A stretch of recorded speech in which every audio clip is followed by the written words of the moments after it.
Hello and welcome back to the Jet Press Podcast. My name is Justin Freed, and I'm joined, as always, by my friend Mike Luciano. And we got a special guest this week. Mike Giarraputo is back on the show. Before we even jump in, yes, we are recording an hour later than usual. We had, I don't want to say technical difficulties, but scheduling issues that we had to work around. Also, as if you're watching on YouTube, you might notice I'm not in my normal environment. So I hopefully sound okay. I hopefully look okay as I could look. I'm in Philly right now doing some Super Bowl stuff. But that's cool. But we're going to be talking about Aaron Rodgers and having it. Look, if our pre-show discussion that we just had is any information, this could be a heated debate, and I'm excited to get into it. But first, Mike, how you guys doing? I'm doing pretty well. Just so you guys know, this show was planned actually at one of the few Jet Press meetups because those that don't know, I'm about a half hour outside of Philly. So I'm like, hey, Justin, how often are you down here? Let's go grab lunch or something like that. So that's where this meeting of the minds helped construct this show. That's true. I have mixed feelings on what just happened. Super Bowl Sunday, what a time for that to drop. I'm sure I'll get into that. But Mike Giarraputo, how are you feeling? Man, I'm doing well. I feel like we should have been recording these last 15 minutes, our little pre-show meeting there. It would have made for some good content, but I hope we need to further that. I know we saved some stuff. I think we need to further that discussion, boys. Thanks for having me on. I'm looking forward to it. So if you want to check out all that content, you can find us on YouTube at the Jet Price. That's where you can subscribe. That really helps. And like the stream. That really helps. I'm watching you. Like it, subscribe. So if you want to do that, you in the chat. I got my eyes on you. And if you want to find us on the audio side, you can find us on Apple, Google, Spotify, wherever you get your podcasts. We are there. You just download the little purple icon. That's Apple Podcasts. You can find us there. Helps us make more content. Helps us make more stuff for the Jet Press channel. We're thrilled with the support that we have, and we are ready to move into the post-Aaron Rodgers Jets era. AJ, our member in chat, which you can get for 99 cents a month, priority reply. I'm glad we won't be discussing anything Kelsey related. Please no. That we can save that for Inside the Eagles or for Arrowhead Addict. We got our Swifty segment though at 4:30. Yeah, that's what booing her. That's ridiculous. We're gonna be discussing when is Travis proposing. I think he was going to if they won, and then now he's like playing the whole game with a ring in his pocket, sweating. AJ, you brought this one yourself. Now you forced us to talk about it. I think all right. Before we move on, do you think he retires? Yes or no? Then we'll move on. I don't think he does. Oh, if he plays, he has massive gambling debts. You think he's in Bruno Mars? He's Bruno Mars. I mean, he's got the rings, he's got the stats, he's got more than enough money that he knows what to do with. He's dating the biggest singer in the world. Like, yeah, I really need to go on the road to play against the Tennessee Titans. We ruined AJ's like, damn it. We ruined AJ's day. He brought this up and we immediately started. Stick around, AJ. We'll get to Aaron Rodgers talk. We appreciate your viewership. So let's get to Aaron Rodgers talk so that AJ doesn't self-immolate here. Aaron Rodgers is not going to be the Jets quarterback next year. Yep. Might be a trade, might be a release. He's not gonna be here. And we've had varying Rodgers takes on this show. I think Justin's been more in the get rid of him camp. I've been more in the I would be okay with keeping him tank. I still might be, even though there would be risks. You hurt your cap for the next 2 years. He'd be 42, not what he was. We probably like the 17th, 18th best quarterback in the league. We get all that. It's not an ideal situation.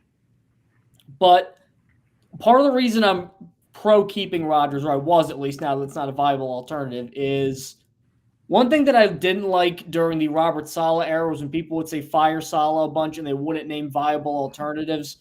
Right now, there's no viable alternative. Like Zach Rosenblatt is reporting right now that Tyrod Taylor is going to be the starting quarterback. Like right now, they're probably going to add somebody, but right now, the leader in the clubhouse, right, the early front runner. It's still very early. Is Tyrod Taylor. Now, Tyrod Taylor and rickety, decrepit, may not ever play Jordan Travis as your quarterback depth chart, that just seems like major bust territory for year one of Aaron Glenn. The problem I have with this, with getting rid of Rodgers, just from a philosophical point of view, and why I'm a little scared, because as much as I like the Aaron Glenn and Darren Muji hires, and we're both big fans of the Aaron Glenn hire, I still am, is it's good to try to be a culture guy. Everybody wants to be a culture guy, and that's why they hired Aaron Glenn, to not be the Jets. So Aaron Glenn's going to fix it. The problem I have is Every single coach the Jets have hired for the last 20 Rex, Todd Bowles, Adam Gay, everybody. Culture. And then they never have a quarterback, and then they don't win any games, and they lose and get fired. And that cycle has repeated itself ad infinitum. What I'm afraid is going to happen now is that they're finally going to – they had a quarterback who we could debate how good he is or not, but he can operate an NFL offense at an average to sometimes below average, but occasionally above average level, depending on if he's in the right – that's what they got, which the Jets have not had for a very long time.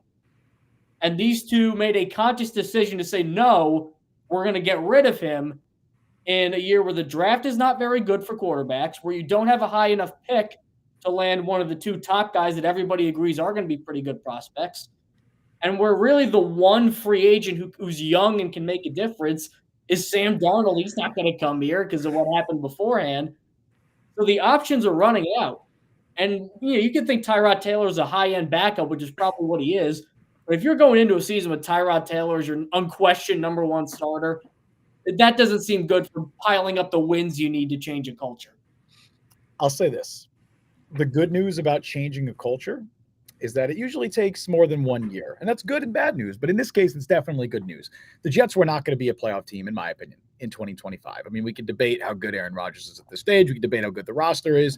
As I've said from the beginning, I think, and it's possible, sure, there's always a scenario where they could have made the playoffs if they ran it back with Rodgers and everything went right. But I think, as I said in the past, I'd put the odds at below 50% that they would have actually genuinely made the playoffs in 2025. And that's even ignoring, like, okay, maybe you sneak in 9 or 10 wins. Is that even worth it? Like, there definitely weren't. Yeah, you haven't done it in 14 years. That's worth it. For the fans, it might be. For the future of the organization and for the current regime, I would say it's not worth it. I would say that if the Jets were to win 10 games this year and then followed it up with 2 back-to-back 5-win seasons because their cap is destroyed and because they obviously don't have Aaron Rodgers as the quarterback anymore, he's likely not going to be a 3-year solution. I would say that most Jets fans, by the time 2027 rolls around, would say that that's not worth it. And they would like sustain success. As I said from the beginning, the goal of Aaron Glenn and Darren Mughi's their job right now, their objective is not to build a winner in 2025. If it happens, awesome. They're going to try and win. They're not going to try and lose, but they are trying to build sustained success. Garrett said, no Cousins, Justin. We'll get into that. Cousins not my preferred option. We'll talk about it, Alan. I think it's a feasible option, not my preferred. Again, Brian Sternbeck says see 2022 Giants, where I get that comparison, but the decision then is they then chose to extend Daniel Jones, whereas the Jets are not going to give Aaron Rodgers a Daniel Jones contract. If he see 2015 New York Jets when they won 10 games. They didn't make the playoffs, but they won 10 games. Mike McCagnon, executive of the year. Wow, look at this regime we got. What did they follow that up with? Absolutely nothing. So you would have been better, though, being bad, and then what?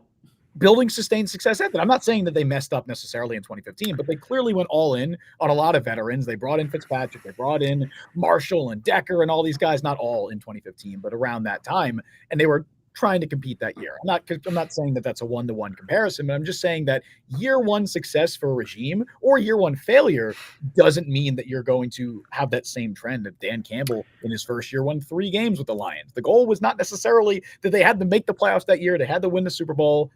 They were trying to build a sustained success or sustained system, and they did. Mike, I keep cutting you off. I'll let you go. No worries. Steve Alvatsa says Sam Darnold blank check. I don't know if he'd be willing to do that. But here's what I will say about if you were to tell me, and you mentioned it right there, Justin, if Rodgers was able to get 10 wins for the Jets next year and the Jets were to make the playoffs, I would sign up for keeping Aaron Rodgers and dealing with that money down the road here. And I'll tell you why. Even if 2026 and 27 aren't as good and we can't make as many moves, we're talking about building a culture. Mikey mentioned at the top of the show, we're talking about building a culture. Gase hasn't been able to do it. Salah wasn't able to do it. Bowles wasn't really able to do it. Like, we've talked about all these guys not being able to build a culture. How do you build a culture? You show us. Like, look at every single, mostly, like, Justin, I bet if you were to put a poll out right now on the Jet Press, like, what's your overall feeling on Aaron Glenn? Like, I feel great. I don't know. Or like, I don't like him. I'm sure I don't know would get 60-70% of the vote. Like, we need to see it. We're kind of done with like, well, this looks good on paper and this guy looks good on paper and we signed this guy and that looks good. Like, I think we need to see results. So if you were to tell me Rodgers comes back, we take obviously more of a hit. I think you know more of the specifics with the cap hits we'd be taking down the road. But if you were to tell me right now, 10-7, even if we don't win a playoff game, look, I was 8 years old the last time the Jets were in the playoffs, so it's becoming a fading memory for myself. But I would sign up for that. But I do understand. Who are online a lot don't have memories. They've never seen it. It's true. That's not even an exaggeration. The Jet Press is the only fan site of the NFL site to never cover a playoff game. I say it all the time. It's true. It's crazy. Oh my goodness. It's crazy. I agree with that. Or I don't know if I agree with that. I would say the complete opposite of what you said. Yeah, I would say that. I was thinking in my head, I'm like, I know the regime wouldn't agree with that. I know a lot of fans would say, yeah, I don't really care what happens 2026, 2027. They can win 3 games for all I care. I just want to see a playoff game. And I get that perspective. I truly do, and I empathize with it. Because God damn it, man, I also want to see a playoff game. I want to cover a playoff game. I want to watch the Jets play meaningful football, not just in November, not in fucking December, in January. Is that too much to ask for? It has been over the last yes. years. But I get that perspective. But from the perspective of the new regime coming in, right? They are trying to not just compete in 2025, as I keep saying. They're trying to build sustained success. They will be fired. If they win 10 games in 2025 and then followed it up with 4 wins, I'm not saying this would happen, but for example, if they followed it up with back-to-back 4-win seasons, they might all be gone after that. Winning in 2026, winning in 2027 matters a lot more than winning right now. And there's also so many more avenues to doing that as long as you pay the piper, you bite the bullet right now, and you move on. Right. I was talking about this before the show. Aaron Rodgers, right? I forget if I was talking about the sports show. I wrote an article. Aaron Rodgers is more than just a quarterback. He's more than just your starting quarterback. And we could sit here and talk about the numbers, the analytics, like, oh, he is the 20th best quarterback or the 18th best quarterback, right? Aaron Rodgers carries weight to him. He carries a presence. And not only that, he, as we've seen in the past couple of years, ends up getting treated differently than other quarterbacks. And I don't know if Aaron Rodgers at this stage of his career would be willing to forego that stuff. The whole, he can't miss minicamp or the McAfee show. Like if those are privileges that he wants to continue to have, then I don't even know if there is going to be a team that wants him on his roster next year. But that's what you're signing up for when you have Aaron Rodgers as your quarterback. And I think that's another thing that really needs to be taken into account. It's not the only thing. This I know I said before the show. There's not one reason to move on from Aaron Rodgers. There's not one thing. You can't just point to his age. You can't point to his injury history. You can't point to the declining production. You can't point to the scheme fit, all of which are valid concerns. You can't point to the baggage. Those are all valid concerns. All of them combined is why I have at least of the belief that it's best to move on, because even if you're downgrading, and I agree that I think unless a Matthew Stafford shakes free or, which is not going to happen, or Derek Carr, which I would say unlikely, but more feasible than Matthew Stafford, you're going to downgrade a quarterback unless one of those guys shakes free. Right. I think that that's okay because you're not going to win anything in 2025 anyway, even if Aaron Rodgers is your quarterback. Josh Kerr says, I agree with Justin. The thing is, we don't know what will happen. Getting rid of Rodgers gives the better opportunity for long-term success. Will it happen? I don't know. Right. The problem is, and I've mentioned this before, so I don't want to regurgitate a take, but I still do believe it. Like, I get that Aaron Glenn's got to impress the locker room, but you got to be a really impressive coach to basically admit defeat your first year and punt on 2025. What did Dan Campbell do in 2022? I don't think he punted on 2025. He came into a team that was. I don't think the Jets are punting on 2025. The Campbell comparisons I see a lot. Well, Campbell came into a team that was expected to be wretched. What was wretched. And then he still had, Jared Goff he got him the first year. Mm-hmm. Even Jared Goff, when they got him from the Rams, is probably still viewed as an upgrade to where Aaron Rodgers is now. And then he just built upon that. I don't think the Jets are in a position where it's that dire, or where when they hired Saleh, where they had nothing. They're not in that position. I don't know if they're going to be a team that can actually make noise in the playoff. Probably not. But this roster has good players on it, and they've been stuck in the muck for way too long. Mm-hmm. And then we're different. Get your seatbelts on, Aaron Glenn. Woo! Okay, we're going to start Tyrod Taylor week 1, and we're probably going to win. You don't know that. I would bet money right now that Tyrod Taylor is not the week 1 starting quarterback. And what? I'll also say this. Ready? I don't know if this is a hot take at all. I bet money. I bet money with both of you guys right now. I think the Jets win more games next year than they did last year with Aaron Rodgers their quarterback. I think they win more than 5 games. Well, see that I would agree with that only because part of it is the negative effect. First off, they lost 2 games because of kicking. And then I think won games against backup quarterback. I hate pulling that card because like they won games against backup quarterbacks. Every team you could point to and say, oh, they could have won this game if this thing happened. Like shit happens. It's the NFL. Plus, you get the upgrade from Jeff Ulbrich, absolutely, to Aaron Glenn. For that sure. alone is going to, I think, make the difference in a couple games. Possibly. And then if you add Rodgers on top of that, you could then stack it. And then I like, all right, right now, Justin, if Aaron Rodgers came back next year, how many games do the Jets win? And again, this is me factoring in the fact that I don't think he's going to be healthy for a full 17-game season. I'd say 8 games. In a best case scenario, they win 10. The odds of that best case scenario hitting very unlikely in my opinion. I was going to say 9. So yeah, I think the median is likely they're going to be a 7 to 9 win team if things go relatively right. With the floor being the exact same as it is if they don't run him back, where it's a disaster and Aaron Rodgers gets hurt, or he is even worse because it's an extra year now. He's 42. He's going on 42. Like, I think the floor is still 4 or 5 wins. Like, even with this roster, I think the floor is still very low. The ceiling is slightly higher, but it's not high. Again, I know I said this before too. The difference between Aaron Rodgers and Russell Wilson is not 5 wins. It's just not. I think Aaron Rodgers is a better quarterback probably than Russell Wilson at this stage. I don't think it's that much. I think he's a better quarterback than Justin Fields. I don't think it's by that much. Tyrod Taylor, yeah, you could sell me on he's being like, he's probably like a 3-win difference there.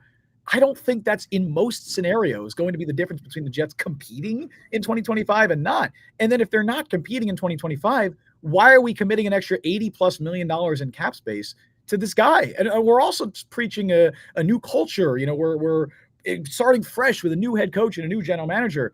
The Rodgers era failed. It was an abject failure. You could point to a bunch of different reasons as to why. And the Achilles injury was a disaster. Realistically, as we've talked about. Yeah, who could plan for that? Yeah, realistically, as we've talked about on the show, 2023 was probably the year because that was the year they actually had the defense to do it. And it just didn't work because Aaron Rodgers tore his Achilles in the first week of the season. But you can point to a bunch of reasons. It was still a failure. It's best to move on emotionally, right? So you're not bringing back a failed remnant of the past regime. And again, also, we talked about the scheme fit. You're asking him now, assuming that Tanner Engstrand is going to run a very similar offense to Ben Johnson, or at least similar aspects of it. The Lions offense would be an awful fit for Aaron Rodgers. The Lions did a ton of pre-snap motion, were near the top in that, and they were first in play action rate. Rodgers hates play action and he hates pre-snap motion. So either Aaron Rodgers has to completely change the way he's played football for 20+ years, which is probably not going to happen. I don't think he'd want to do that. Or you're now asking your first-time offensive coordinator to run a scheme he's not familiar with and that he doesn't want to run. That's not a good situation. And I don't think, again, we're talking about this from the Jets' perspective. I don't think Aaron Rodgers particularly would want to come back and do things the way that the Jets are going to be doing them in 2024 or 2025. If it was how it was last year, yeah, he gets put on this pedestal, gets treated as a god by his teammates, and that's fine. And he's liked, he's beloved. I get it. He runs an offense that he wants to run, that he's familiar with. He has a ton of autonomy at the line of scrimmage. I just don't think that's how the Jets are running the show in 2025. I don't think the Jets want Aaron Rodgers, and I don't think Aaron Rodgers would particularly want the Jets. Yeah, Justin, I gotta side with you. I know I made the kind of the slight argument for Rodgers earlier, like you had brought up the 10-win scenario. This is just me hungry as a Jets fan and wanting to build this Jets culture. But it feels like that. I feel like I can't remember the last time that this Jets fan base wasn't divided between two ideas. Whether it's right now in Rodgers, whether there was that time period where. Like in 2022, beginning of like, is Zach Wilson good, or could we be better with this guy or that guy? Darnold, whether Wilson. It was wanting to get rid of Darnold versus Wilson, like it seems like now we're the most divided, at least that I've seen, the most divided than ever. I feel like most people are on the side of moving on from Darnold. Most people are on the side of maybe like, hey, Zach Wilson's not good enough. But now I feel we might be in the minority. Justin, in terms of I think this one, I feel like of those three, this one has the strongest case either way. I think. I think so too. Yeah, I think so too. And I think it makes more sense to keep Aaron Rodgers now than did to like keep Darnold after that year or admit Zach Wilson. Zach Wilson was good in 2023. I think we have to, when we think about moving on to next year, and if it will be a different quarterback, we have to get out of. And I mentioned this when we were talking about Rex Ryan and comparing ourselves to old things. We have to get out of jet mode. We have to get our minds out of jet mode. Like we have to think like regular football teams and stop. Like regular. The Jets football aren't a teams move regular on from- football team. I Yeah, think but it that's doesn't part of matter. why But it- they hired Aaron Glenn, is because he knows specifically that for whatever reason, things just don't work. Like when's the last time? Think throughout Jets history, they've got like a veteran quarterback on their second chance, and he found new life with the Jets. Outside of Vinny Testaverde, You could have said that same comment about the Lions 3 years ago, Mike. Right. Eventually, things are going to change. All you have to, I know what you're not to cut you off, Mike, but all you can do is keep swinging, right? The Jets are going to keep drafting rookie quarterbacks until one of them hits. I don't know if I'll be alive to see one of them hit, but eventually, one by sheer luck going to hit, Right. they're going to luck their way into a quarterback. It's going to happen. Just because you failed with drafting rookie quarterbacks in the past doesn't mean, oh, well, now we can't draft the rookie quarterback. That's ridiculous logic. Like the Jets are a football team, right? You have to, as Mike, you were saying and alluding to. Sure. You can't treat this as like, oh, the Jets, haven't had a good quarterback. They haven't had an average quarterback in 30 years. The first signs of an average quarterback, and average is being generous to Aaron Rodgers at this stage. I cannot stress that enough. The first signs of a semi-competent quarterback that you can't just latch onto and say, well, this is the best it's ever going to get. Like, no, there's more context than that. And you shouldn't strive to have what we saw from Aaron Rodgers in 2024. That should not be the standard of quarterback play the Jets strive to receive. Now, they're probably not going to receive significantly better quarterback play in 2025, but it's not about 2025. It's about hopefully landing your long-term solution in 2026 and building a winner from there on out. And it's a lot harder to do that if Aaron Rodgers is still under contract and still on the books. Isn't that wishful thinking from Aaron Glenn too? I know that typically Woody's been a lot more patient than a lot of bad team owners. Like he's not as impulsive. Right. So in terms of like firing decisions. But how many times have you heard, take the Jets out of it, around the league, we have this big 4 or 5 year plan, and then by year 3 they get fired. Like maybe it's just the culture of the NFL now. Like there's more urgency to win with coaches nowadays. I can't remember. Maybe this is just me, like not remembering things right. I feel like there's a lot more one and dones, 2 years and dones in the coaching search and all that. So because of that, if you're Aaron Glenn and Darren Muji, I get thinking that you have this big plan down. There's no guarantee you're going to last that long. I just don't know if even for them it would make that much sense. I'm sure that Woody Johnson is well aware of what their plan is. I'm sure Woody Johnson was not completely blindsided by their decision to move on from Aaron Rodgers. Hell, I would think that Woody Johnson was probably on board with the decision based on reports we've heard about his deteriorated relationship with Aaron Rodgers. If the Jets don't win 10 games in 2025, Woody Johnson's not going to fire Aaron Glenn. He's not going to fire Darren Muji. For as much shit as Woody Johnson deserves and as much shit as we've given him, he has been very patient with regimes. He gave Joe Douglas 6 years, goddammit. Like, if Joe Douglas could get 6 years with his resume, with the lack of winning that they had over those 6 years, I mean, sure as hell, Aaron Glenn and Darren Muji are going to get 3 years. And yeah, if we're in 2027 and the Jets have still not won more than 5 games in a year, the plan failed. But again, the goal is not to be winning 10 games in 2025 or 8 games or 9 games or whatever you think you'd win with Aaron Rodgers in 2025. The goal is to be winning 9, 10, 11 games by 2027. By 2026, I think it's possible. Right. And again, if you bring him back this year, you are hurting your odds. You're hurting your chances to do that. Yeah, I think it's yet another argument to move on from Rodgers. Not only, I think it's just the pressure that would be on this new regime in the very first year.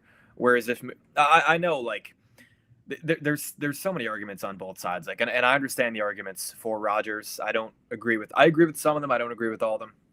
But if you keep Rodgers, then we're still in that mindset that we were going into the 2023 season. We're still in that mindset going into the 2024 season. And some fans would probably be even more optimistic going into this season with, the new regime. And we just saw a full year Rodgers, and he was really good with Devontae Adams at the end. And he was like, there would be this mountain of pressure on this brand new regime. And I don't really think that's how we want to start out with these new guys. Yes, there isn't. In terms of talent-wise, there's only a few names out there that I would prefer over Aaron Rodgers, like going into next season. A lot of them are unrealistic, but I mean, look, we've been eating shit for 14 years. I think a 15th year wouldn't be the worst thing in the world. I know it sucks, and one argument that I would make against the argument that I just made, players like Quinnen Williams, like tweeting. Yeah, I was just about to follow up. Like, how do you think this will play in a locker room? You got to win over, because the teammates seem to like him. I'll say this. I think for as many Jets players, because I think there's clearly a lot of Jets players that would be not happy about this decision. There's been quite a few Jets players who've been vocal about wanting Aaron Rodgers. Especially on the defense, too. Specifically on the defense. And I would point that out that it's been exclusively, I believe, defensive players that have said it. Did Breece Hall say something about it? I forget. But I know Quincy Williams, Jermaine Johnson. I think Breece hinted at it, but not like that was like at the end of the year. I think it was in an interview. Yeah.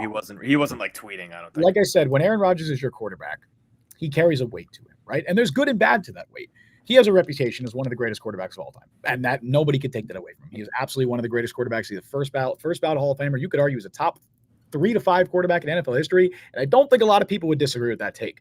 So you know that, and the players know that. A lot of these guys grew up watching Aaron Rodgers, dreamed of playing with him. He's there. He's been a good teammate by all accounts. They like playing with him. I understand the hesitancy from their part to move on. I'll also say this, though. I think there are a lot of players in that locker room who are not particularly upset with the Jets on Aaron Rodgers. I'm not even just talking about Garrett Wilson. I think there are a lot of players in that locker room who don't fully appreciate that Aaron Rodgers gets treated a little bit differently than his teammates. That if he wants to miss 2 days of minicamp, and I'm not saying, just as we said at the time, I'm not going to change my tone on this. I don't think it's the biggest deal in the world that Aaron Rodgers missed 2 days of minicamp, and I don't think that has anything to do with why the Jets won 5 games in 2024. But I think there are players in the locker room that if, hey, Aaron Rodgers gets to miss 2 games of minicamp or 2 days of minicamp because he wants to go to Egypt, I think there's a few players that are going to be like, yeah, that's pretty bullshit. Like, that's pretty much bullshit. I can't do that. Like, why can Aaron Rodgers do that? There's a lot of players that, might think, oh, if Aaron Rodgers gets to say some of this stuff on Pat McAfee, but I tweet one thing or I do whatever, I'm going to get treated differently. I think there's a lot of guys that rubs the wrong way. So, yeah, well, that happen when you're Aaron Rodgers, not just Aaron Rodgers, when you're of that level. But he's not at that level, and that's the point, Mike. Yeah, but when you have the pedigree that he has. But I don't give a shit about the pedigree. If you're not good now, 3 years ago, teams were willing to put up with this Aaron Rodgers at 4 or 5 years ago, whatever, right? Yeah. The first year in Green Bay that Aaron Rodgers was no longer MVP caliber, was no longer all-pro caliber, what happened? Shit went down in Green Bay and he left because they were no longer dealing with that shit. They were done. The Packers were done with Aaron Rodgers after 2022. They made that abundantly clear. And Rodgers didn't want to play for them anymore either because he had the run-ins with the organization, with ownership, with general manager, I should say. Obviously, the Jordan Love situation, right? So the Packers already said, hey, look, if you're not playing at this level anymore, we don't need to deal with these distractions. We don't want to deal with this stuff. The Jets, it took them a couple of years to get there because they were also enamored by what Aaron Rodgers could be. But now we can sit here confidently and say in 2025, Aaron Rodgers is not the player he used to be. He is not an elite quarterback. He's not a top 10 quarterback. I don't think he's a top 15 quarterback. And with that in mind, how do you justify him being treated significantly differently than – significantly, that sounds weird, but differently than his team? I don't think you can justify it. The thing, though, is it's good for us to talk here because we have the ability to just as writers, as people who are paid to give our opinions on it, we have the ability to be patient in terms of seeing a long plan through because we're always going to be a fan of this team. Mm-hmm.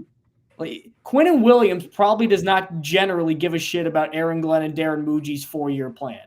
Right. Jamie Sherwood does not care about this 4-year plan generally. Mm-hmm. Like they want to win, especially guys like that who've been there a while and all they've done is lose and be made fun of for being on the Jets. One thing to lose, but to lose in the way the Jets have lost and being on the Jet, you do it in a way where you're actually being mocked and made fun of. Like that emotionally takes a toll. It does on people. Well, where's the long-term vision? Mike, that's the thing I'm saying. They're saying, look, I don't give a rat's ass about the long-term vision because that long-term vision is going to start with another year where I'm going to be 5-12. It's going to be harder for me to make like incentives for all pro and Pro Bowl and stuff like that. So I'm losing out on money for being on this team. I'm probably losing out on endorsements for being on a crappy team. So it's hard. It's now you're messing with my money. It just sucks being a competitor and losing all the time. It sucks being made fun of all the time. And the guy who's supposed to change all that goes, 1 more year, guys, but hold it on 1 more year and you'll be fine. Not you, though. You'll be gone because you're a free agent. But everybody else. That's not the messaging at all. The Jets are going to try to win games in 2025. They're not punting. They're not tanking. They're not going to be a bottom 3 team. If Tyrod Taylor starts for the Jets in 2025, they're not winning 3 games. Like they're going to be better. They're not going to be a playoff team. Most likely not. But Mike, what happens if they win 9 games in 2025? Say they ran it back with Aaron Rodgers. They win 9 games. Cool. Everyone's happy. They just missed the playoffs. Oh, we'll get him next year. Well, who's the quarterback next year? Because it's probably not going to be Aaron Rodgers. And now what happens? Wouldn't that give you more confidence, though, in Aaron Glenn as a coach if he won 9 games? But now you're in a really tricky cap situation. You have a bunch of money that was just tied into Aaron Rodgers. And again, I'm saying 9 wins is like a best case scenario to me. 9 or 10 wins is like everything went right. Aaron Rodgers stayed healthy and he played at a good level for most of the year, which I don't think is a likely scenario. But even in that scenario, you're still not in a good position going into 2026. And I'm not confident you can repeat that same success. So say you win 9 games 2025. Well, now you win 6 games or whatever in 2026. And now you're trending back downwards as opposed to trending upwards. It's a lot easier to sell a team and say, hey, look, we won 5 games in 2025, but we won 9 games in 2026, as opposed to the reverse. It is a lot easier to sell that in a locker room and sell that you're going in the right direction. Wouldn't you feel more confident, though, in Aaron Glenn if you won 9 games as a rookie head coach, as opposed to 6 with Tyrod? Would that not? All right, here's a statement I can make, though. Sure. Because of the quarterback, and Mike, feel free to answer this too. Are you essentially saying 2025 will not tell me one iota about Aaron Glenn's general coaching abilities? Who's saying that? Why would Because it seems like with getting rid of Rodgers, you're just saying like, all right, 2025 wins wise, even if they don't try to tank, is kind of house money. Right. If they win 2 games, then no, I'm like Aaron Glenn should be doing better than that. I don't expect them to win 2 games though. That's what I'm saying. So I think Aaron Glenn is going to do a good enough job that they're not going to win 2 games like that. That's what I'm saying, Mike. Mike, I get the point. There definitely is. The word I would use is just there's more leeway there with Aaron Glenn. Like if it were to be Justin Fields, if it were to be a Kirk Cousins, those names we're going to talk about later in the show, what Jets fan is going to realistically expect, 7, they're going to expect 8 wins, maybe 9 if we get lucky. Like there's a lot more room to work with. But what I'm looking for in Aaron Glenn's first year with the Jets is, what does the sideline look like during a win? What does it look like during a close game? What does it look like during a loss? What are these guys, do these guys look dejected after a loss, or do they remind you of a team like the Lions, who Glenn was with, obviously, for those 4 years? It's more about, I'm going to use the word again, but culture. Like we have to build, and Glenn talked a lot about responsibility. Rodgers was the guy, and this is something we haven't even brought up yet somehow in a half hour. He was the guy that was, we learned what the football term red line meant when he was talking about Mike Williams and all these guys. Well, this guy didn't run the right route. The wind was kind of a little bit weird today. Like it went in the second half. It was that like we have to have accountability. Wasn't that Saleh who said the wind? I think it was. I remember Rodgers saying something about it. Saleh said it was rainy. That's what it was. Yeah, he was great too. I'm glad we're moved on from Saleh and Douglas. This just has to look a lot different, and it's like we've seen. The Jets were competitive. Like 2022, we were 7. There was a point where we were 7-4 in the season, and it looked like Saleh was the guy. We didn't really know who the quarterback was at that time, but we have to. Moving on from Rodgers, the more the more I see every single point about it, the happier I am that we did do it. Yes. And the fact that people were freaking out about like, oh, well, like we're really not going to let him on Pat McAfee and we're not going to let him, miss 2 days of camp. He was the guy that came in 2023 and said, hey guys, we have to limit these off the field distractions. Yeah. And then is on a freaking like whatever it is. And there's pictures of him in Egypt in shades, just in a desert. And then he like, goes really? on McAfee. Well, to be fair, if you were that good at something for almost 20 years in a row, uninterrupted, we don't care. He wasn't on our team. He's not that good anymore. I'm saying he wasn't on our team. Like, I don't blame him for thinking like that, because every time he did something before he came to the Jets, it worked out.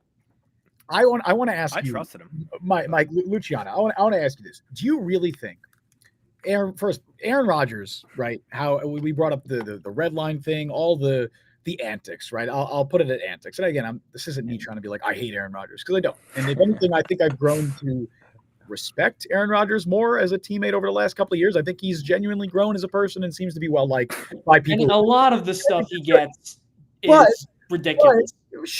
But some of the stuff like, hey, throwing your wide receiver under the bus, taking shots at ownership on the Pat McAfee show. I'm not even going to talk about the Jimmy Kimmel stuff, the vaccine discourse, because that's not even as relevant as what I'm talking about. But taking shots at the media, calling out ownership on Pat McAfee. Do you think any of that would vibe with the culture that Aaron Glenn is trying to instill in this Jets team? I don't think so. I think the answer is a clear no. I think you don't want your starting quarterback making those off the field headlines. You no, don't. But you do want to. Right. You do want to win games. Like you can build culture without winning games. We are crying about like the 20th best quarterback in the NFL. This man he was 28th or 30th in completion percentage over expected last year. The only two quarterbacks worse were Cooper Rush and Anthony Richardson. 19th in EPA per play, 28th in QBR. He wasn't good. Like, he was not a good quarterback last year. There's context to it. Yeah, he played through some injuries. Yeah, the offensive system that he implemented wasn't very good. Sure. Why are we losing sleep over a guy who is marginally better than Russell Wilson? I don't give a fuck. Because you're not going to – when was the last time the Jets had 28 touchdowns in a season? I don't give a shit. I don't care. The standard should not be Aaron Rodgers quarterback play in 2024. That can't be the standard that we're trying to set. The Jets shouldn't be the standard. You can't acquire the options to acquire a standard are not very good right now. It doesn't. Tyrod Taylor's not your starting quarterback for the next 3 years. He's probably not your starting quarterback for the next 10 months. Well, he is. Don't we have to operate on now? He is. For the next month until they do something in 2 months, yeah. They're not going in the next year with Tyrod Taylor and Jordan Travis as their top two quarterbacks, Mike. They're not going to – I would bet $1,000 right now that they're not going to do that. Let's get to I want to get to a comment from AJ and one from Cheesehead before we go to our – actually, and a couple from John on Facebook. Keep going. Because we've neglected the chat a little bit here today. AJ, if AR plays a role in developing a new quarterback, then I'm in. If not, I feel better about letting him go. We gave far too much power to A-Rod during his tenure and got burned. Yeah. We mentioned this before. The sad irony of it all is Tampa did it with Brady and it worked. Denver did it with Peyton and it worked. And then it just didn't Rodgers develop Zach Wilson? I thought that's what he was brought in. That concept, and this isn't AJ specifically, but the whole he's gonna mentor him. It's like, all right, I'm gonna show you how to replace me at my job. People don't do that. I'll say this too on the draft a quarterback this year and have them, whether they're keeping Aaron Rodgers or not. I want no part of this draft class. Of this quarterback draft class, I should say. And I've said this on Twitter before as well. There is not a quarterback that I would feel good unless you're getting Shedeur Sanders or Cam Ward at 7, which even in that case, I really just don't think, I don't think Shedeur Sanders is going to be a franchise quarterback. I think he could be a starting quarterback, possibly. I don't see enough special traits there, and he's a project without elite traits. Ward would go number 1 in each of, I think, the last 3 drafts. Not number 1 overall, but a first-round pick. If Cam Ward slips to 7, sure, I'm happy taking him there. I'm not going to trade up for him, but absolutely I'd take him there. Anybody else, I'm good. Unless you're getting Jalen Milroe in the 3rd, yeah, I'll take a swing on that. The upside is there, I think. Wouldn't that nullify the whole, get rid of the distractions thing if you draft Deion's kid? Possibly. I don't want to hold that to him. I don't want to hold that against Shedeur. Yeah, but it's going to happen. So yeah, but it's not his fault. But I also, for performance. I don't think that'll be whoever drafts him. I don't think that'll be as big of a deal as people think it's going to be right now. I think there's ready for this. I think there's a scenario where the Giants draft Shedeur Sanders and Deion Sanders is their head coach in 2025 or 2026. Sorry, 2026. He has said he's been asked repeatedly over and over and over again. He said, "I'm not coaching." Yeah, I don't believe him. I don't believe him. Sorry. But for the Jets, you are much better off. People are like, oh, just take a swing on Jackson Dart in the 2nd round or draft Kyle McCord. Kyle McCord's fine. He's a career backup. He's fine. If you want a career backup, sure, draft Kyle McCord. Kyle McCord's not going to be your franchise quarterback. Will Howard is not going to be your franchise quarterback. I'd rather not waste a pick this year on a roster that still needs some work in a quarterback class that is this dog shit. I have no interest. Go on to 2026. I'm not guaranteeing 2026 is going to be an amazing quarterback draft class. There's promise right now, but there's still a lot of time to go. But I think you're going to be better off waiting until 2026 as opposed to wasting any draft pick on developing a guy this year. John Velasquez, trade for Justin Fields will bring this team to 9 to 10 wins in its current state. We don't got to trade for him. He's a free agent. Oh, acquire Justin Fields. And then 2 from Cheesehead 2025. I wonder where this guy's fandom is. As a Packers fan, I find it hilarious the Jets are moving on from AR. They got one good season out of him while giving up multiple draft picks, which helped Green Bay pull off one of the fastest rebuilds. Rodgers wasn't terrible statistically. The team was a mess. Good luck going forward. I hope you find success in the future. Good is an extremely strong word to use for the quarterback play that Aaron Rodgers put on tape in 2024. I don't use bad, but good. We have different standards of good, my friend. You've seen Aaron Rodgers play throughout his career. He is right. I mean, the team was a mess. The offensive line was good. The team was a mess. Yeah, the team was a mess. The offensive line was not great to start the year. Got a lot better and ended up being a pretty. Now it's good for the team. Yeah, the team wasn't good. It was a mess of a coaching situation, dysfunctional team. Absolutely, good quarterback play. We watch different things. The box score numbers are fine. They look okay. The underlying metrics. Look, people asked about Kirk Cousins, right? Kirk Cousins. Significantly better EPA per play, significantly better completion percentage. EPA is a little bit of a team stat, though. Sure. I think he was 19th in completion percentage over expected. Aaron Rodgers was 30th. Again, Kirk Cousins, we're all going to be in agreement. Kirk Cousins was not a good quarterback in 2024. So if he's ranking that far ahead of Aaron Rodgers in pretty important statistics, underlying, I think though that stuff's more important than like raw passing yards. I care a lot more about that stuff than how many passing yards did he accumulate because he played all 17 games and was playing from behind in 80% of them. I don't really care about his passing yards. I don't really care about the touchdowns, honestly. I just hate EPA as a stat just because 90% of the time EPA is brought up, it's just this guy doesn't have a lot of touchdowns, but actually he's good, or this guy has too many touchdowns and he's bad. But I think it's a pretty if you look at the ranking, I think it's a pretty fair metric where you look at a stat like that and it's like, okay, Allen, Lamar Jackson, Burrow, Jared Goff, Jaden Daniels, that's the top. The bottom, they're going to be at the top of everything, though. Will Levis, Gardner Minshew, Cooper Rush, Anthony Richardson, Caleb Williams, Daniel Jones. Like that seems pretty fair to me. Who are the two quarterbacks ahead of Rodgers in EPA per play? No. Rodgers 19th in EPA per play. I'm saying who are the two above him? The two directly above him? Yeah, 18, 17. Geno Smith and Kirk Cousins. That seems relatively. I would probably put Geno a little bit higher than that in like normal rankings, but that's not like crazy to me.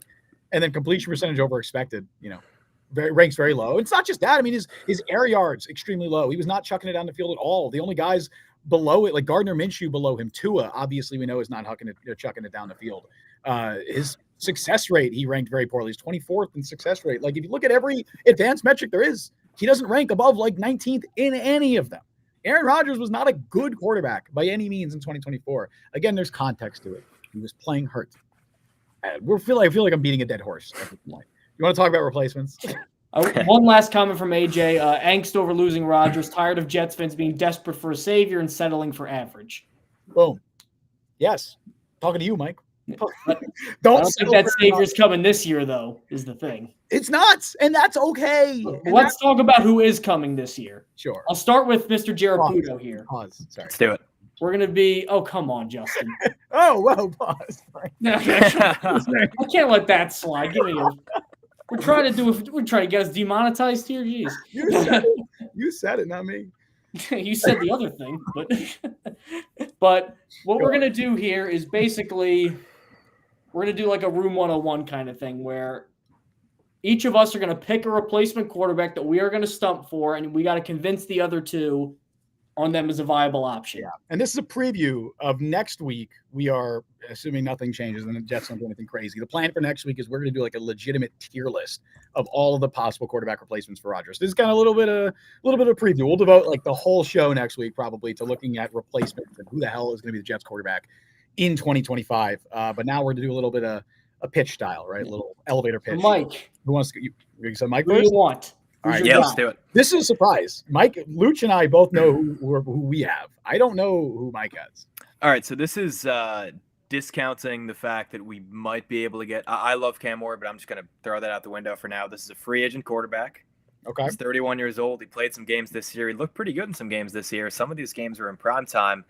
His name's Jameis Winston. Guys. I knew you were going there. I actually was gonna say Mariota, guys, which I feel like could be another option, but yeah.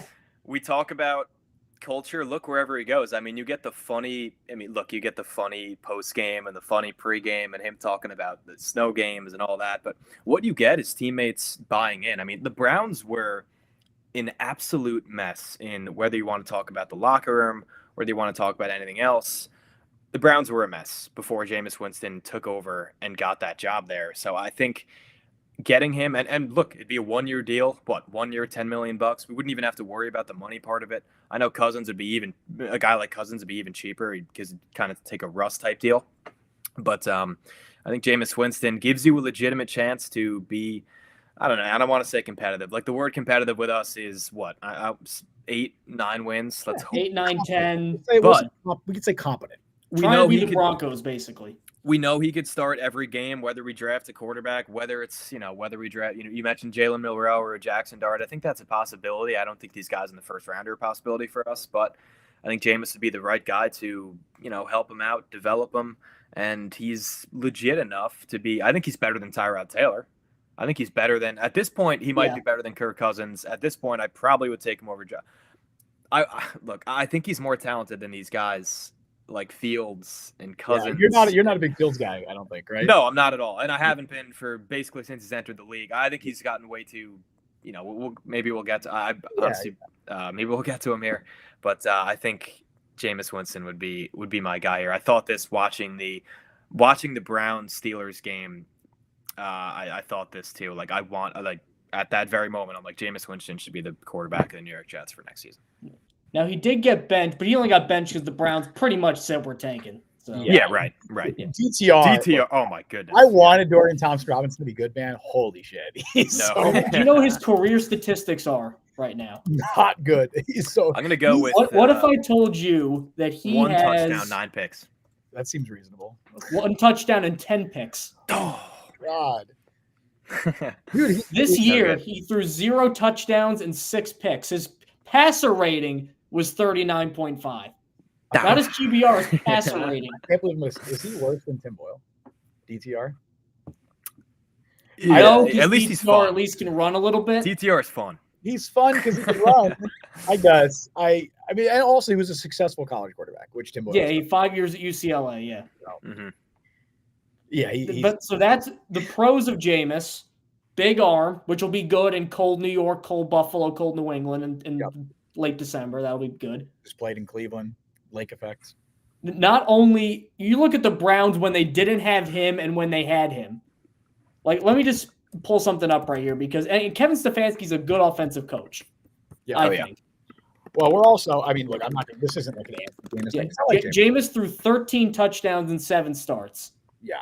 The rest of the Browns quarterbacks started 10 games and they had 6 touchdowns. We are also comparing him to Deshaun Watson, who sure is significantly better than who the hell is it crazy to say that Deshaun Watson is not significantly better than Zach Wilson right now? I think he's better. No. I don't think it's crazy to say that. I can't believe that. That's a story for another day. He's abysmal. And then obviously we just touched on DTR. So we're comparing him to the bottom tier of quarterback. Totally fair stuff. You get that. You get a guy who's been productive everywhere he's gone when he started. He's experienced. He's 31 right now. Right. He seems like a perfect bridge guy. Yeah. The negatives are he did do the stuff in the past. I don't like that with the whole. He's been suspended for it too. I don't like that being on my quarterback, especially in the culture. I know people forget because he's funny, but he seems like he's rebranded himself. He has great PR. He amazing PR team. Aaron Rodgers needs his PR team. Absolutely. But he's got that. I don't imagine a guy who came from Detroit's offense and a defensive coach would like a guy who turns the ball over that much. Here's the thing. I think they'd be willing to deal with that, at least Engstrand. I think the Jets are going to want to come in and run the football. They kind of abandoned the run last year. And we thought Breece Hall, at least going into the season, even myself, trying to so hard not to be biased as a Jet fan, I'm like, Breece Hall is a top 3 running back in the NFL. And then we saw last year. Now we probably have those discussions. Maybe he's closer to the top 10, 12.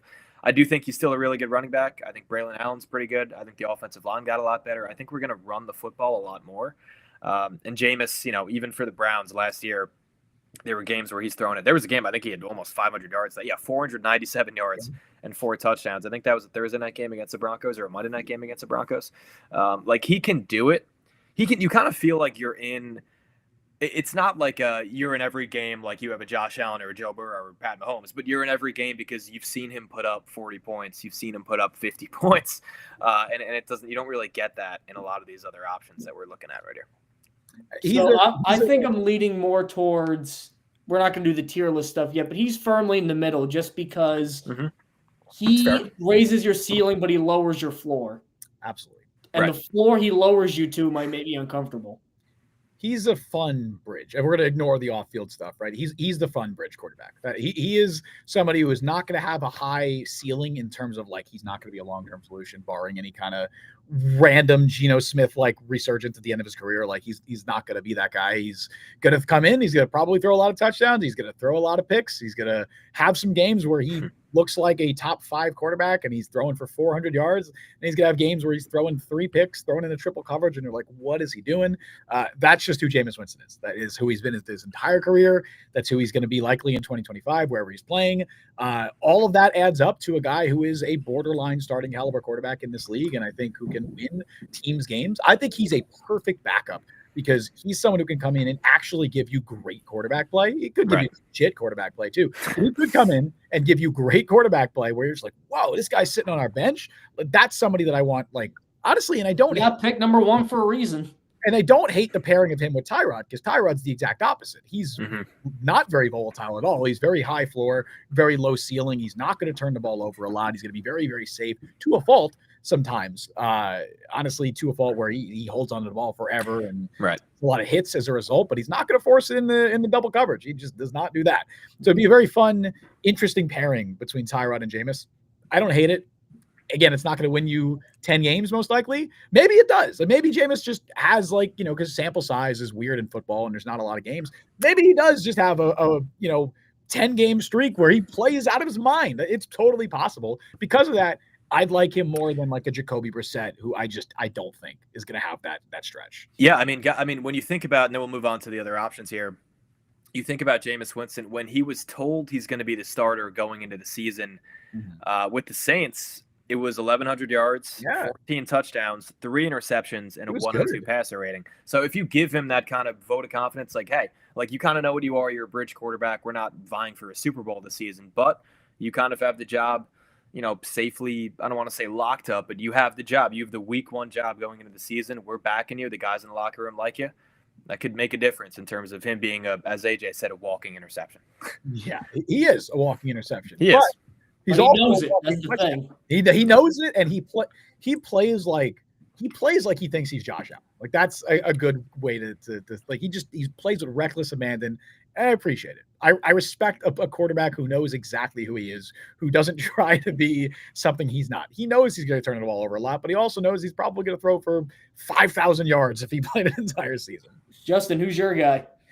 Okay, listen. I want to preface this. Oh, that's a good way to start. No, because I want to preface it just like I did on Twitter, right? Anytime you're making an argument and you go, all right, guys, hold on. Just listen. Hear me out for a second. That's it. Hear me out. I want to preface this by saying this is not my preferred option, okay? I wouldn't pitch this guy as like the guy that I want, and I already saw some people mentioning him in chat. We mentioned him before. I've mentioned him on the show. I've mentioned it on Twitter, and I've gotten a lot of flack for it.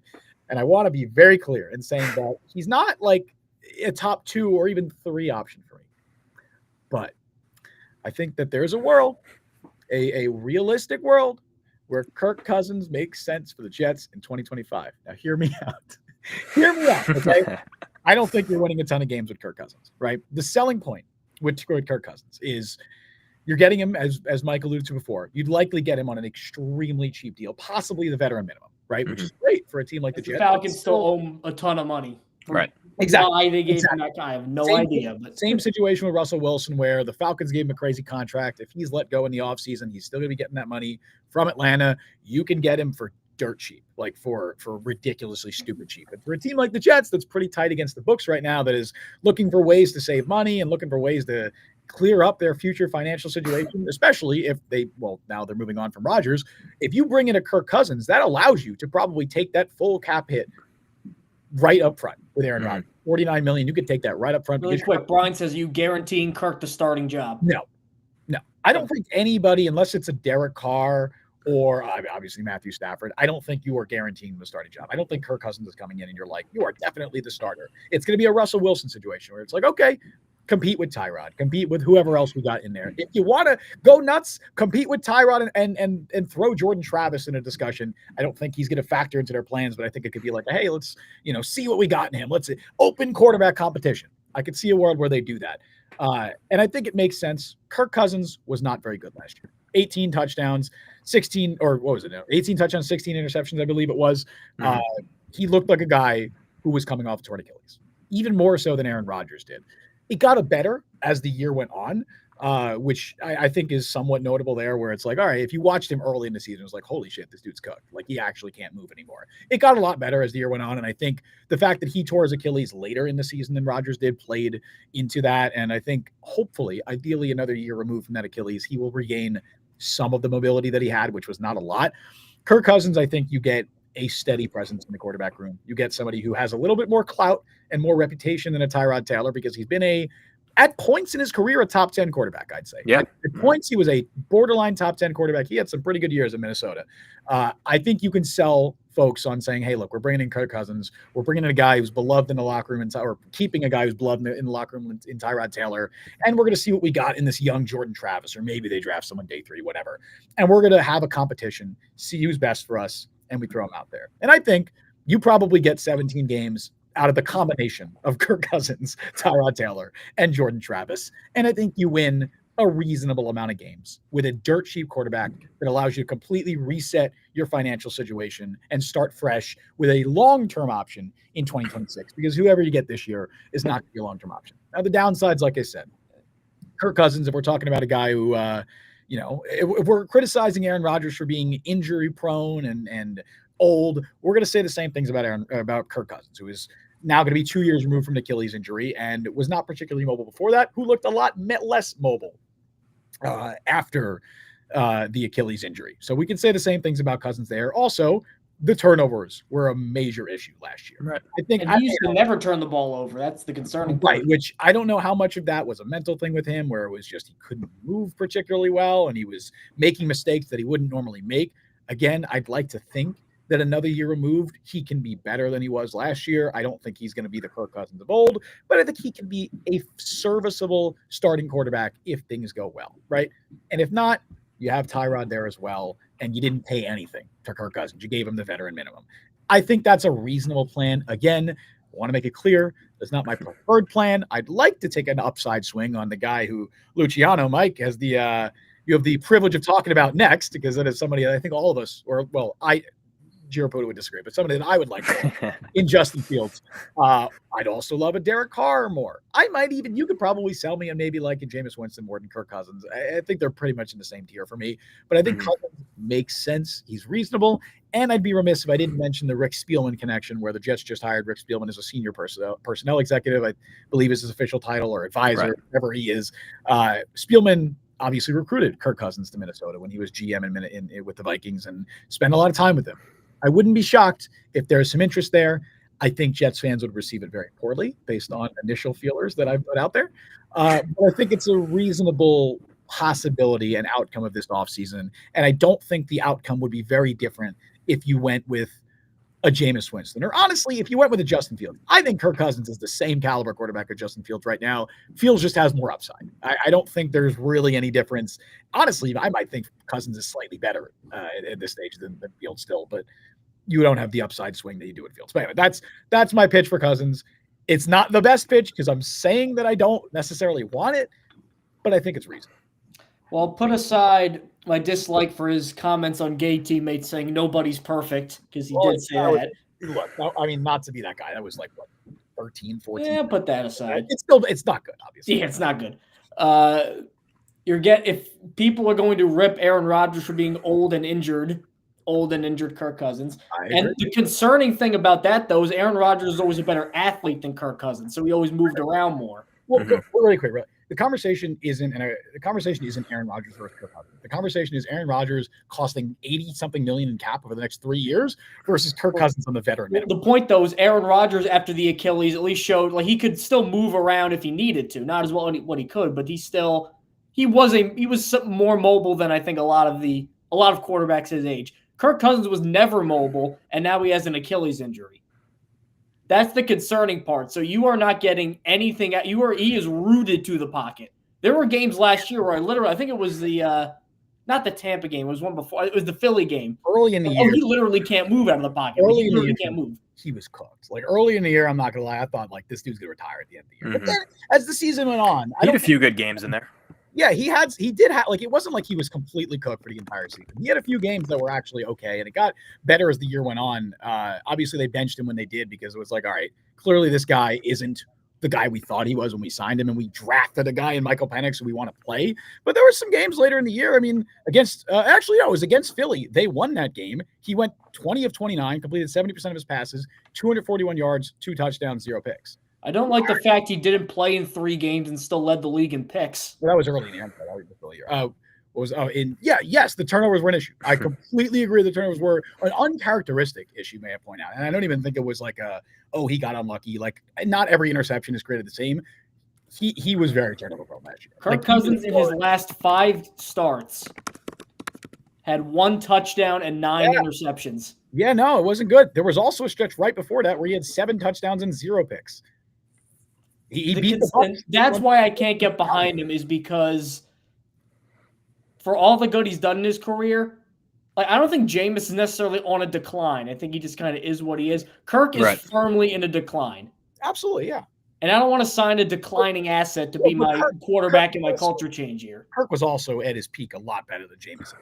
Well, yes, but also I would argue probably last year, considering what they had around him, probably Jameis was better. Yeah, I'd agree. Jameis had nothing around him. Kirk had Bijan Robinson and Drake London and the Rams offense. Like I said, if you told me, if you asked me Jameis Winston or Kirk Cousins, like, I think it's a fairly similar conversation for me. Cousins will be just a little bit cheaper. Maybe there's something there where it's like, all right, we can get a guy for the vet minimum. It makes sense to bring him in.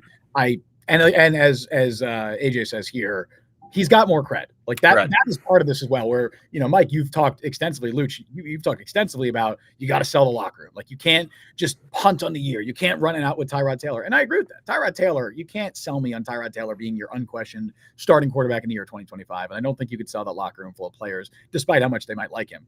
Cousins has credibility. Cousins at least has been a good starting quarterback in the NFL for a long time. And I think there's a happy medium there where it's like, okay, he can still play a little bit. As AJ said here, I think he has a little more tread than people think. I agree with that sentiment. I think Kirk Cousins is better still than what we saw last year. Maybe I'll eat crow on that. Maybe Cousins comes it out and stinks it up in 2025. I think he'll probably go to the Browns too, because Stefanski connection. Maybe. And that would be a good spot for him, honestly. And he'd be the best quarterback in that room. Assuming they don't bring back Winston, would there be a debate. But he'd unquestionably be better than Deshaun Watson at this stage. And I don't know if they draft the quarterback. But yeah, I think it's reasonable to suggest Kirk Cousins is an option. And I don't think it should be met with it shouldn't be met with the same response as if I suggested the Jets bring in Mike White. Honestly, fans would fucking love it if Mike White. If I put a poll right now, who would you rather have as your starting quarterback in 2025? Kirk Cousins or Mike White? Like 80% of fans would say Mike White, and that is crazy. That's a fun one. I think you're exactly right about that. Yeah, and that's insane because Mike White isn't even on an active roster. Man was on a practice squad all of last year. No team wanted to sign him. Cousins. I'll skip my legalese preamble and I'll go right into my guy. Yeah. Justin Fields, pros, cons. Go for it. As you just activated some sort of Amazon device in my room, but I think one of the words one of us said just activated one of the devices. So. The sleeper word that you activated. Yeah, I think you made something may have come out here. Anyway, pros. All right, I'll let cons first. Cons. He holds the ball so much that I think it would restart the Jets' offensive line is bad because he gets sacked a lot. You're so right. That would drive me up a wall. And I'd be screaming like Freddie Mercury in the I Want to Break Free video. Just for that, I don't want him now. Just for that. Let's not add any more stupid discourse, please. Justin Fields has never thrown for 3,000 yards in a season, let alone 4,000. That's like saying Breece Hall hasn't rushed for 1,000 yards. I don't give a shit. Like the running yards, the rushing yards, and the touchdown, that you got to count those. That's a part of them. And he did run for 1,100 yards with nothing around him in Chicago. You got to count 1,100 yards in 1 year? Yeah. Damn, second Bears year. That's crazy. I forgot he ran for that much. That's nuts. He ran for 1,100 and threw for 2,200. Imagine if Lamar broke the single season rushing record. That's essentially the split he was on. Wow. I didn't realize it was 1,100. Dude, Alvin Kamara's never rushed for 1,000 yards in a year. Justin Fields rushed for 1,100. That's 1,100. Wow. Premier top tier athlete. And with Pittsburgh this year, I thought that as just a pure pocket passer, I thought he actually made a lot of improvements. It was his best year for completion percentage. It was his best yards per attempt year, only 1 interception. And he did it on, I think, a bad offensive line and bad weapons with Arthur Smith coaching him. That's not an idea. That's not a great offensive situation in Pittsburgh. No. I thought he made the most 4-2 in games that he started. There was a lot to like about how he played with Pittsburgh. The reason I'm high on Fields is because I think he is because I'm not banking on like a Geno Smith veteran figures it out kind of thing. Yeah. 2024 was the year of former top pick gets a second chance, figures it out. Baker Mayfield, Sam Darnold. Fields is the one guy that on this free agent market where the Jets could sign him, and I think there's a chance that if he really hits, that he ends up being like a guy who could be a quarterback for multiple years. 100%. That's why I'm behind him, because everything else that we're talking about are veteran one-year bridge guys. Assuming Darnold doesn't want to come back, which why would he? The only guy that has any sort of long-term potential would be Justin Fields. And you get a big arm and you get a premium athlete.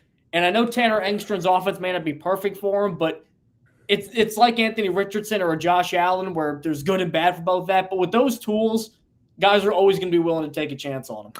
Man, I think that's almost the worst. You laid out something there. I think that's almost the worst case scenario, to where if he plays just well enough, then we sign him to an extension and we can never, ever, ever compete with the Ravens, the Bills, the Chiefs. What if it's like one of those Baker Mayfield-y, Geno Smith-y, like 3 years, $110 million, a ton of money in year one, and then it's 3 years of probably not winning any playoff games. But it's something you could move off if you wanted to. I guess you're right. I just man, I mean, he's such a polarizing player. Like, there's still Bears fans that are like, we shouldn't have moved off when we should have traded this pick. It's Darnold again. There are Jets fans that say that about Zach. There are Jets fans still saying about Zach Wilson.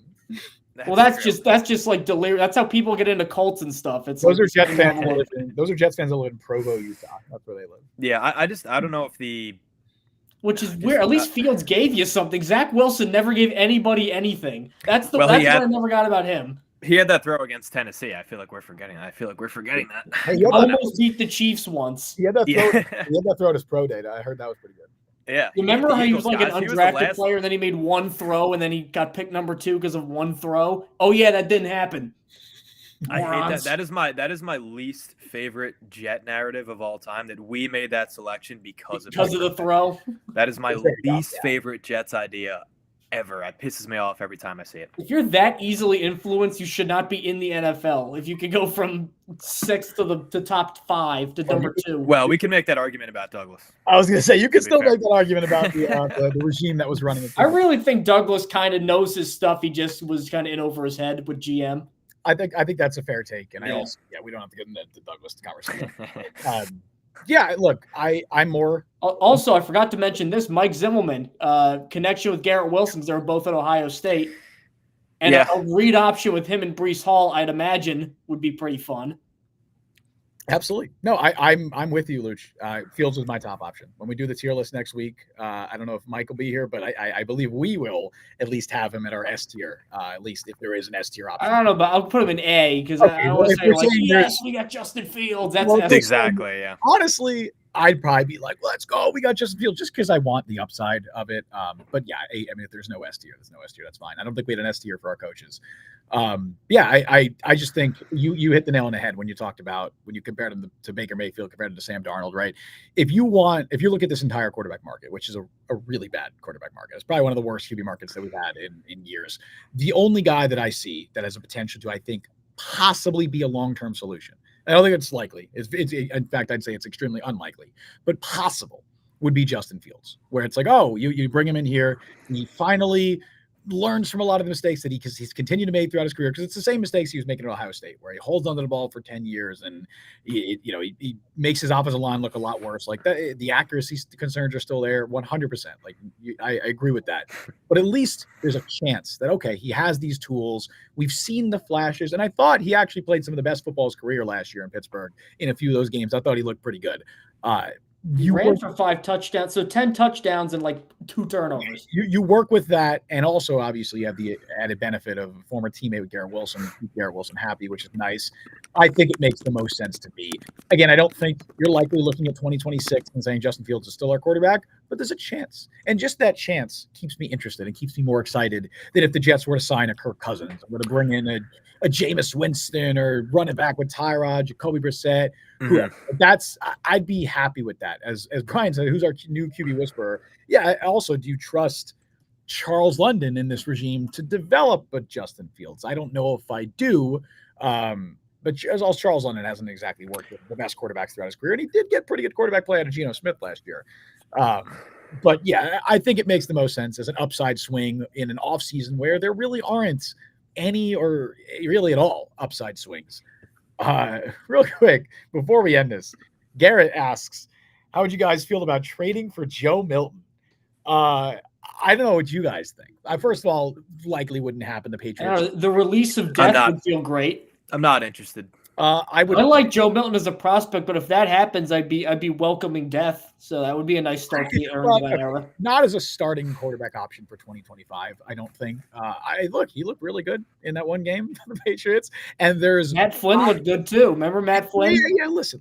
I'm not saying the Jets, I'm not saying the Jets should. What did the who's the Seahawks sign Matt Flynn? What did they pay him? Like Seahawks, yeah. 20. I think it was like 24 mil. Remember Rob Johnson? The Bills. Johnson. Yeah, that was earlier. He was with the Jaguars. He had like one or two good games. The Bills gave him a starting contract, and he was so bad.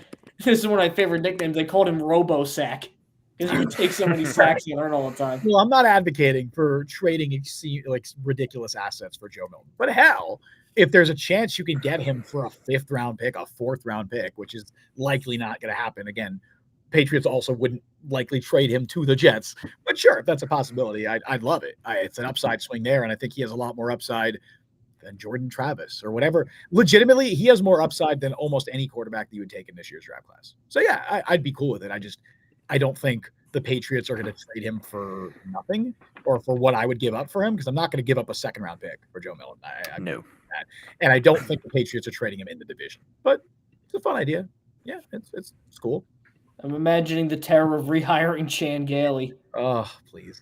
No, man. We should do the new tight end. Remember the tight ends had like 6 catches in 12 weeks? Yes. When Kellen Davis was the starting tight end for that year, Brandon Bostic was around. I remember they were playing the Patriots, and Gronk was having like a Gronk game, like 6 catches for 70 yards or whatever, and it was like Rob Gronkowski today, 6 for 70. The Jets tight ends all year, 5 catches for 53. I think they might have had the ghost of Jeff Cumberland still around at that Austin Safarian Jenkins. Jeff or Conrad Rowland, rest in peace, like whoever they had. Zach Sudfeld. Dude, we got to make – Eric Tomlinson. I now have 2 ideas. One, in the offseason, we should do a tier list of and this would be it would not be a fun exercise, but it would also maybe be fun at the same time. A tier list of every Jets offensive coordinator since Schottenheimer was fired. I think that could be really all F. Well, we got to remember it's got to be on a relative. John Morton B. Everybody else F. No, it's got to be on a relative scale. So John Morton's like an A, and like somehow Mike LaFleur, man. Mike LaFleur is a B. Booth LaFleur.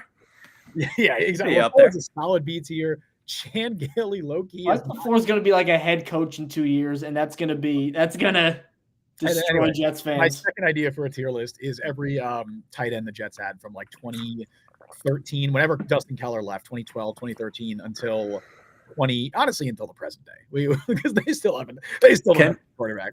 Can we this please, year when they get Tyler Warren? Can they please get a real tight end? Can we stop pretending Ruckert's going to turn into something and Conklin's a good tight end? I wish Conklin was okay. I just want a good tight end. I feel like Tyler Conklin is the best Jets tight end since Dustin Keller over a decade. Since Dustin Keller, like he is. That's not a good thing. Like I'm more sad than most that the tight end room didn't work out, because I was so excited about the Rucker pick, because I literally played against the dude in high school. Like I was so excited. I'm like, oh my God, I've been following his career since he was at Lindenhurst. Like I remember that for Malachi Richardson, who was a trend pass. And then I also was a big Tyler Conklin fan.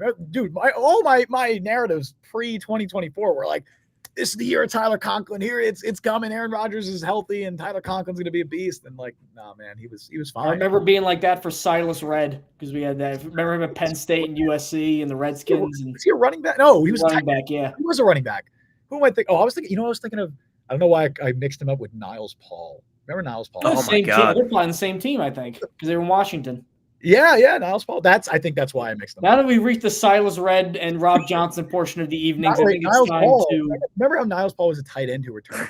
Anyway, sorry. I think it's time to call timer on the Jet Press podcast. Thank you again to Mike Giarraputo for jumping on to discuss Aaron Rodgers because he needs to be discussed. Because go look back at that podcast and we got him, man. How bright-eyed we were, and it may, when the eventual 30 for 30 comes out about this thing, it may just be he blew up his Achilles and it was done from then, and it never even got off the ground. Go back to that show.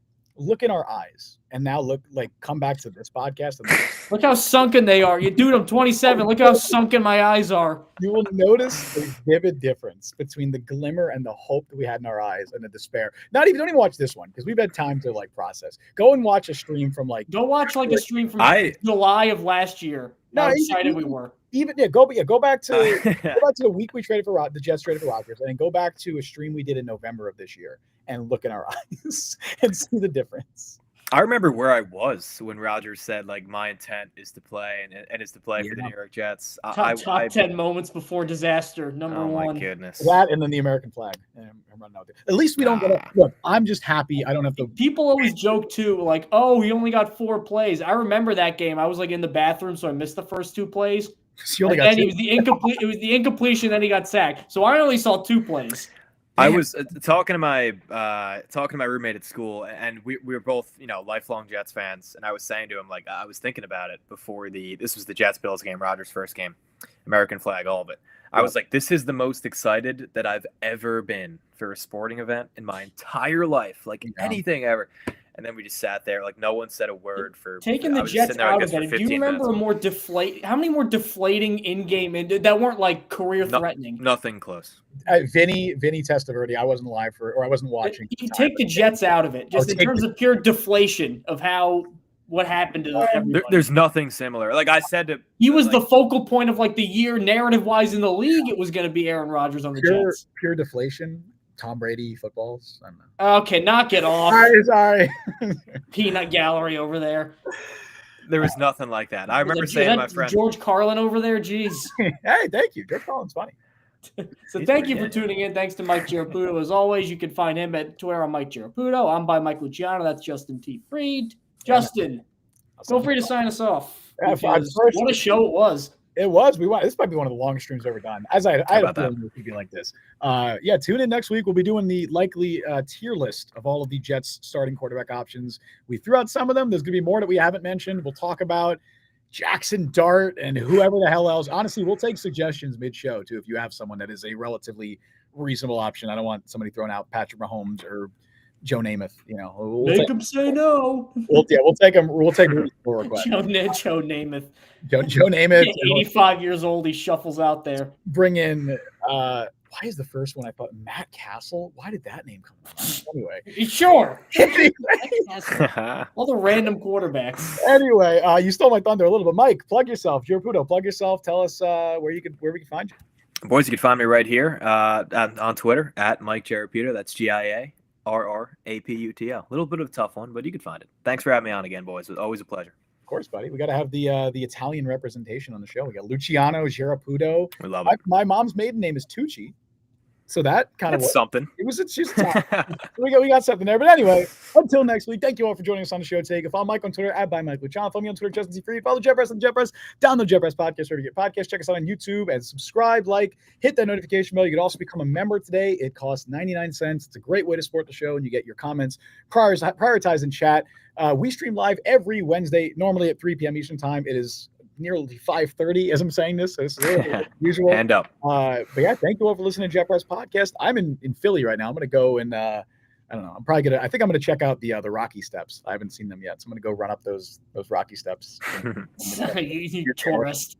Look, man. I'm trying to do the Philly things. I was here Tuesday. I had all day, and the whole city shut down. It's weird. But anyway, thank you all for listening to Jet Press. Welcome to SEPTA, baby. I've been Justin Freed. That's been Mike Luciano, and that's been Mike Giarraputo. We'll see you guys next time. See you folks next week.